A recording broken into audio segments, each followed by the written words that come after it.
Salam əziz müəllimlər. Mən Bakı Peşəkarlar Akademiyasının fizika müəllimi Xalidə Əliyeva. Mən bugün sizə ödənişsiz qrupumuzda paylaşılan fizika suallarının izahını verəcəm. İzaha keçməmişdən öncə nəzərinizə çatdırım ki, kanalımıza abunə olun, qrupumuzdan faydalanın. Qrupumuzda mütəmadi olaraq suallar paylaşılır, izahlar verilir. Keçək sualın izahına. Deməli, bizə deyilir ki, çevrənin A nöqtəsindən iki cisim eyni anda və əks istiqamətlərdə V1 bərabər 0,1 metr böl saniyə, V2 bərabər 0,2 metr böl saniyə sürətlə bərabər sürətli hərəkətə başlayır. Cisimlər neçə saniyə sonra yenidən qarşılaşır. Çevrə üzrə bərabər sürətli hərəkət əyri-xəttli hərəkətin ən sadə növüdür.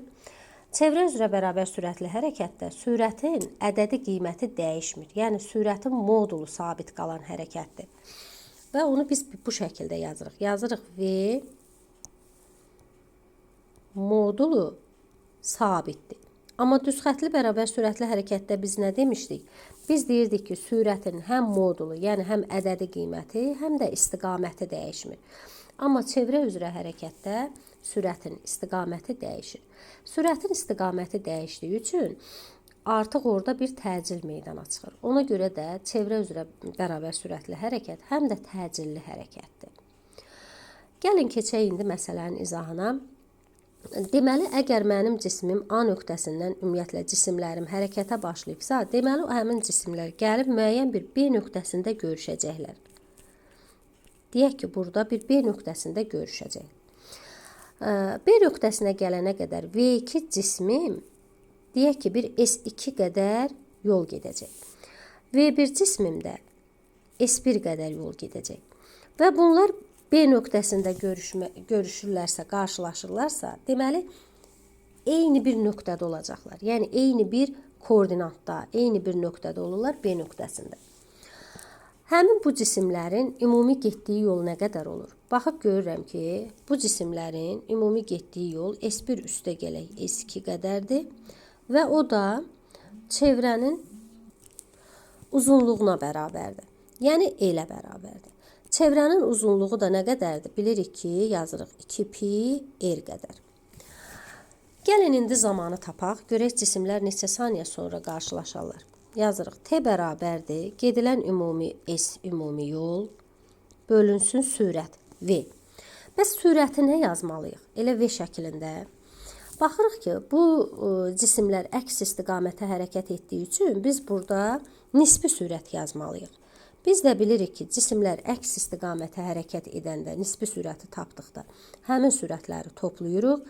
Eyni istiqamətə hərəkət edəndə həmin sürətləri, ümumiyyətlə nisbi sürəti tapanda həmin sürətləri bir-birindən çıxırıq. Gedilən ümumi yol bizə verilib 2pi r. Sürətlər bizə verilib, deməli, V1 üstə gələk V2 bərabərdir. Qiymətləri gətirib yerinə qoyaq. 2 vuraq pinin qiyməti 3. R də bizə verilib 50 sm. Biz onu metrə keçək, olur 0,5 metr. Sürətlərin qiymətlərini yazaq yerinə. 0,1 üstə gələk 0,2. Deməli, baxırıq ki, 2 vuraq 3 vurulsun 0,5. Məxrəcdə də yazırıq 0,3. 0,3 ilə 3 ixtisar getdi, qaldı 0,1. 0,1 ilə də 0,5 getdi, qaldı 5. 2-ni də 5-ə vursaq, alırıq 10 saniyə. Deməli, bu cisimlər 10 saniyədən sonra yenidən qarşılaşarlar. Keçək növbəti sualın izahına. Şəkildəki disklər mərkəzlərindən keçən O1 və O2 oxları ətrafında fırlanır. 1, 2 və 3 nöqtələrinin bucaq sürətləri arasında hansı münasibət doğrudur? Deməli, əziz müəllimlər, çevrə üzrə hərəkətdə həm qayışlı ötürmə məsələləri var, həm də eyni mərkəzdə, mərkəzi eyni nöqtədə olan disk məsələləri. Deməli, biz əvvəlcə bilməliyik ki, mərkəzi eyni nöqtədə olan diskdə bucaq sürəti necə hesablanır, yəni nəyə bərabərdir və qayışlı ötürmədə necə hesablanır, orada nəyə bərabərdir. Bunun üçün mərkəzi nəzəriyyədən bilirik ki, mərkəzi eyni nöqtədə olan disklərdə bəzi kəmiyyətlər var ki, həmin kəmiyyətlər sabitdir. Bu kəmiyyətlər Deməli, perioddur, tezlikdir, bucaq sürətidir və dövrlərin sayı. Bunlar sabitdir. Yəni, nöqtədən nöqtəyə dəyişmir. Qayışlı ötürmə məsələlərində isə biz nəzəriyyədən bilirik ki, bucaq sürəti radiusdan tərs asılıdır. R2 bölünsün R1-ə. Gəlin indi müəyyən edək. Deməli, əgər mərkəzi eyni nöqtədə olan disk məsələlərində bucaq sürətləri bərabərdirsə, deməli, onda 2 və 3 nöqtələrindəki bucaq sürətləri bərabərdir. 2 bərabərdir 3-ə. Bəs qayışlı ötürmə kimi 1-2 nöqtələrində bucaq sürətləri nəyə bərabər olar? Deməli, 1-2 nöqtəsində hansı çevrənin radiusu böyükdürsə, onun bucaq sürəti kiçik olacaq. Mən də baxıram ki, bir çevrəsinin radiusu böyükdür. Deməli, onun bucaq sürəti 2 nöqtəsindəki çevrənin bucaq sürətindən olacaq kiçik. Gəlin bunları bir şəklə salaq. Deməli, onda olur omega 1 kiçikdir omega 2, o da bərabərdir omega 3-ə. Deməli, cavab olur C variantı. Keçək növbəti məsələnin izahına. Deməli, şəkildə göstərilən kürə tərpənməz O1 oxu ətrafında bərabər sürətlə fırlanır.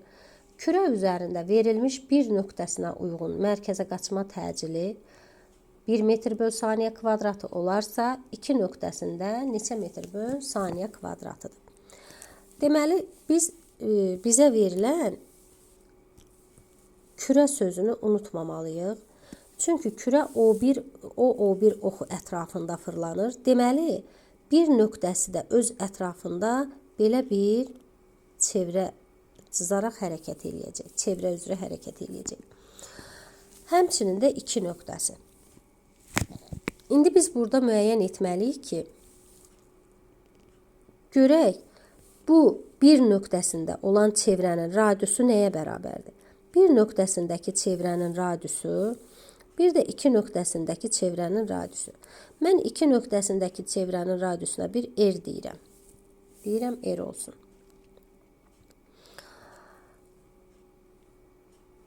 Baxaq, onda görək, bir nöqtəsindəki çevrənin radiusu nəyə bərabər olar? Bunun üçün baxıram ki, bu hissədə bucağım 90 dərəcədir. Kosinüs alfa 0,5 qiymətini hansı bucaqda alır? Deməli, 60 dərəcə olan bucaqda. Deməli, alfa bucağı 60-dır. Alfa 60-dırsa, bu hissədə qalan bucaq 30 dərəcədir.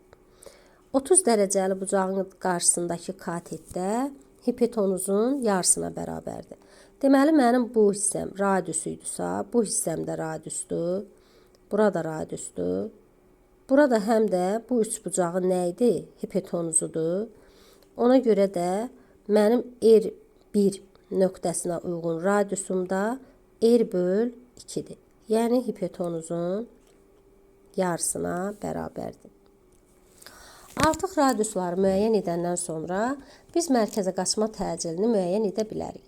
Deməli, müəyyən O1 oxu ətrafında fırlanan, kürədə fırlanan həmin o nöqtələrin bucaq sürətləri bir-birinə bərabər olur. Yəni, omega 1 bərabər olur omega 2. Və biz də təcilin belə bir düsturunu bilirik. A bərabərdir omega kvadratı R. Həmin bu düsturdan görürük ki, təcil R-lə düz mütənasib asılıdır. Radiusla düz asılıdır. Deməli, onda hansının təcili çoxdursa, daha doğrusu hansının radiusu böyükdürsə, təcili də çoxdur. Gəlin nisbəti yazaq. A1 bölünsün A2 bərabərdir R1 bölünsün R2-yə. Deməli, A1 bir nöqtəsinə uyğun mərkəzə qaçma təcili nə qədərdir? 1-dir. A2 tapmalıyam A2-ni. R1 nə qədər oldu? R bölünsün 2 qədər. 2 nöqtəsinə uyğun radius da R qədərdir. Deməli, biz buradan alırıq 2R. R'lər getdi. İxtisar qaldı bizə 2-də 1. Deməli, A2 bərabərdir 2 metr böl saniyə kvadratı. Deməli 2 nöqtəsinə uyğun təcilin qiyməti 2 metr/saniyə kvadratıdır. Əziz müəllimlər, hər kəsə uğurlar arzulayıram. Ümid edirəm ki, bu izahlar sizin üçün faydalıdır. Növbəti dərslərdə görüşənədək.